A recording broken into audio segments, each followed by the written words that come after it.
Get ready for action, because we are diving straight into the world of gaming with massive news breaking right now.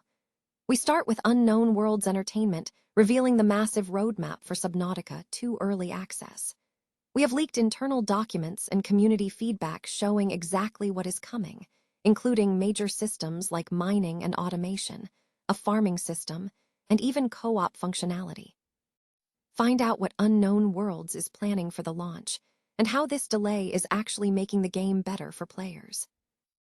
Here's a simple way to protect your phone without stress. This ALAN 3-pack comes with tempered glass screen protectors, camera lens protectors, and an installation frame for an easier, cleaner fit. It's clear, case-friendly, and built to help guard against scratches and everyday bumps. Check the link in the comments to get it on Amazon.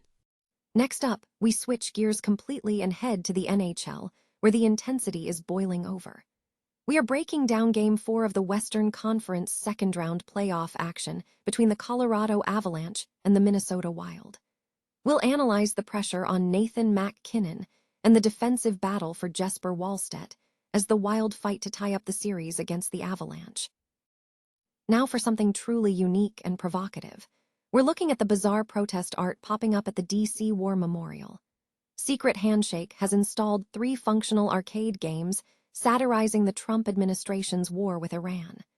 Discover the details of Operation Epic Furious, Straight to Hell, and see how this game features everything from tweet battles to interactions with figures like Pete Hegseth. And to wrap up this high-energy broadcast, we explore the deep dive into that same game, Operation Epic Furious, Straight to Hell. Learn how President Donald Trump plays the role of the protagonist in this unwinnable simulator, collecting oil and trying to win the war. Don't miss a single detail on this controversial new title. Stay locked in with us for more breaking news and analysis. Subnautica 2 is set for early access on May 14, 2026, following a development period marked by delays. Despite the setbacks, Unknown Worlds Entertainment has a substantial amount of content planned or in progress, with internal documents and community feedback providing a clearer roadmap than previously anticipated. The roadmap information stems from 2 primary sources: a leaked internal milestone document from mid-2025, confirmed authentic by Crafton, and the official community feedback board at Subnautica 2, NOLT.io. These sources offer complementary views on the game's trajectory. The leaked internal document indicated that the initial plan lacked the necessary polish and market impact for IP growth, leading to a recommendation to enhance content volume and quality before launch.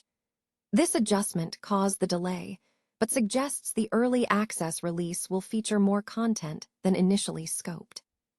Key planned features outlined in the internal document include significant systems such as mining and automation, a farming system, survival mode, creative mode, single-player and co-op, cross-progression, and online account integration. The inclusion of a co-op component is particularly significant, addressing a long-standing community interest. Community input, gathered via the NOLT board, focuses on features players desire during early access. Top community requests, such as amplifying the fear factor by increasing hostility in deeper biomes, are actively monitored by Unknown Worlds. While community votes do not guarantee development, high demand signals player interest, and the developer has a history of incorporating such feedback.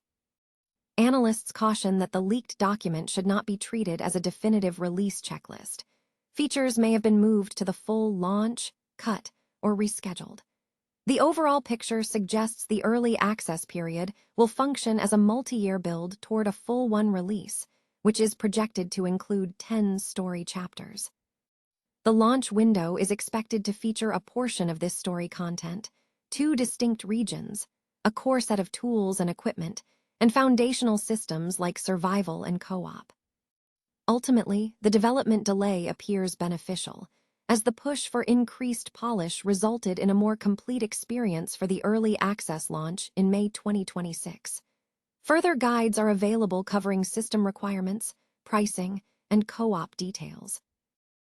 The NHL playoffs are heating up as the Colorado Avalanche face the Minnesota Wild in a critical Game 4 of the Western Conference second-round series. With the Avalanche leading the series 2-1, tonight represents a high-stakes battle for momentum. For the Avalanche, this is a crucial opportunity to bounce back after a tough loss in Game 3, as head coach Jared Bednar emphasizes the need to secure a win in this series before it slips away. The pressure is mounting, especially given past challenges in the second round. Nathan MacKinnon remains the offensive focal point, having scored the only goal in the Game 3 defeat. Colorado must prove they can handle the intensity of the Wild.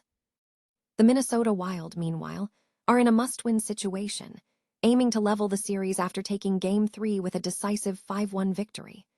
The Wild have shown significant talent throughout the playoffs, with players like Kirill Kaprizov leading the offensive charge. The team's penalty kill has been a concern, with a rate of only 60%, and the potential return of Joel Eriksson Ek and Jonas Brodin could significantly impact their defensive structure. Goaltending is a key factor.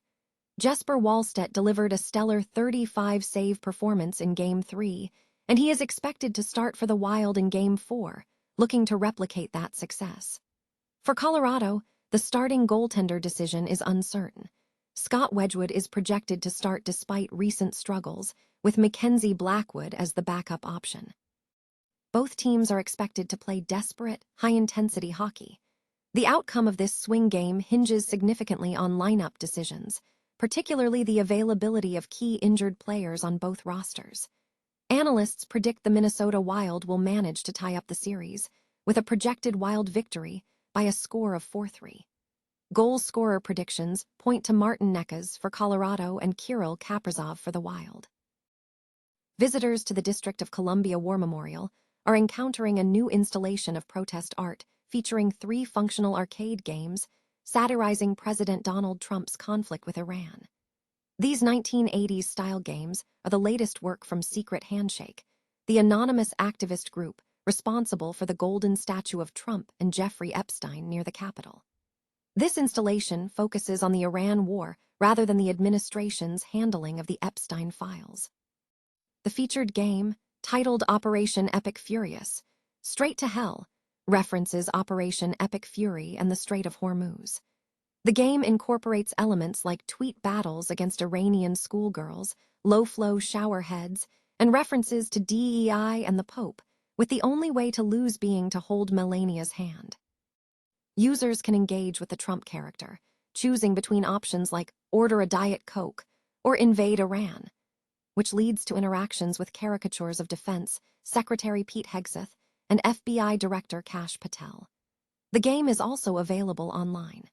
Secret Handshake stated that the creation of the game was inspired by the White House's use of memes and video game clips to promote the military effort, arguing that the administration inappropriately gamifies war.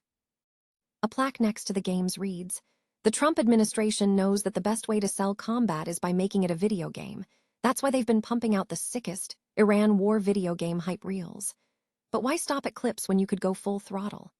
Another plaque proclaims, "Introducing Operation Epic Furious. Straight to Hell, a high-octane, flag-waving, boots-on-the-ground simulator where freedom isn't debated, it's deployed." No briefings, no hesitation, just pure pixelated patriotism. Strap in and play hard, because this game may never end. The arcade games are scheduled to remain at the War Memorial for the next few days. The White House has not yet issued a response to requests for comment.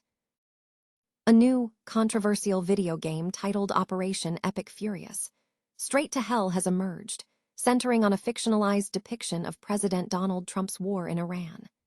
Developed by Secret Handshake, an anonymous group known for satirical works targeting the Trump administration, the game is characterized by its intentionally unwinnable premise, featuring confrontations with figures such as the Pope and New York City Mayor Zoran Mamdani.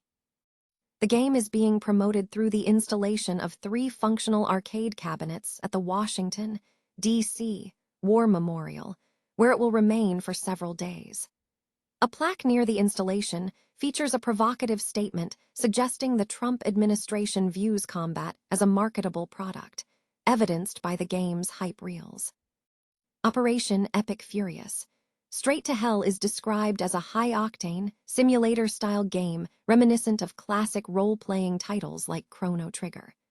As the playable character, Trump is tasked with collecting oil barrels and crafting truth social posts to achieve the goal of reopening the Strait of Hormuz and winning the war. The narrative features appearances by current and former administration figures, including FBI Director Kash Patel, Secretary of State Marco Rubio, Vice President J.D. Vance, and Elon Musk, who assist Trump in combat against adversaries labeled as the Iranian schoolgirl and Ayatollah, allowing Trump to execute special moves like Mara Laser. The game satirizes political realities by showing that Trump's social media activities fail to influence the situation, trapping the player in an endless cycle of tasks and threats. A notable sequence involves an interaction with Melania Trump in the White House, where she unexpectedly addresses the Epstein files. The player, controlling Trump, is given a choice regarding the files, with selecting an option to hold hands resulting in the immediate termination of the game, a sequence interpreted as commentary on recent press conferences. The development group, Secret Handshake, has previously engaged in controversial public displays, including installing a gold statue of Trump and Jeffrey Epstein on the National Mall. The release of this game signals a continued trend of using video game mechanics to engage with and mock current political narratives.